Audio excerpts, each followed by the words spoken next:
You know shit about boxing. You mentioned Anthony Joshua there. He's obviously got arguably the biggest fight of his career coming up next month out in Saudi Arabia, Jeddah, against Oleksandr Usyk. Don, from your point of view, what does he need to do to get a different result this time around? He's made changes to his team, but in terms of the approach, what does he need to change?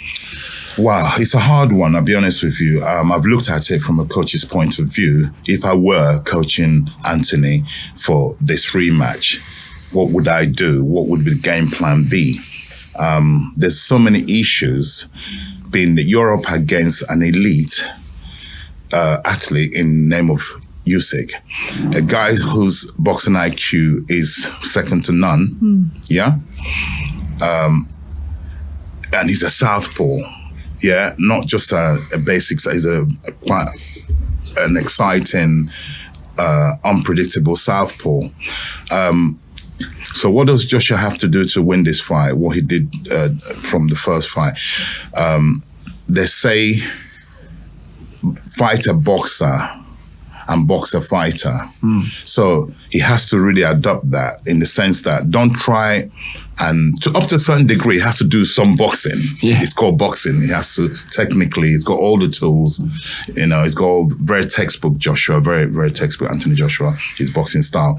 He has to box him in parts, but in most case of duration of that fight him. Turn it into a fight. If I could give you, again, Derek's name keeps coming up, but it's a prime example of how to fight Usyk. Derek Chisora, in the first 4 rounds of his fight against Usyk, he saw what he did. Usyk didn't know what was happening to him. At one point, Derek had him in a clinch and Usyk was looking to his corner. What's going on? What do I do here? Yeah, and that's what Anthony Joshua has to use his physicality. He has to turn into a physical fight.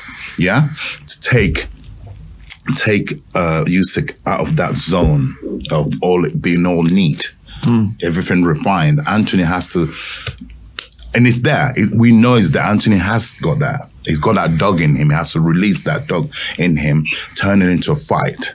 Yeah, a physical fight. After all, when you take away all the trimmings of boxing, it's a fight. Yeah? So he has to really draw into that, turn it into a fight, literally use that physicality. He's got a tremendous jab, Anthony. Yeah?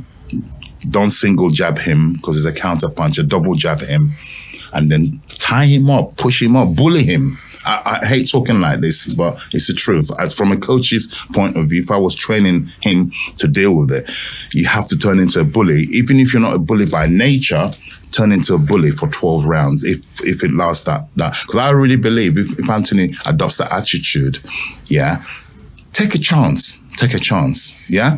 Go to him, step to him, manhandle him. I think he'll probably get rid of Usyk there. Because Anthony mid-range is very dangerous. Yeah? He's very, very dangerous. All his fights he's won. When he gets when he opens up, he's probably one of the most, in terms of putting combinations together. Anthony puts combinations together in the same speed as a middleweight. Rapid, precise punches when he has to get into that range to do that. Yo, Danny Flexen here. Think you know shit about boxing? There's only one way to find out. Listen to the full podcast via one of the links in the description or go to secondsoutboxing.podbean.com. You know shit about boxing.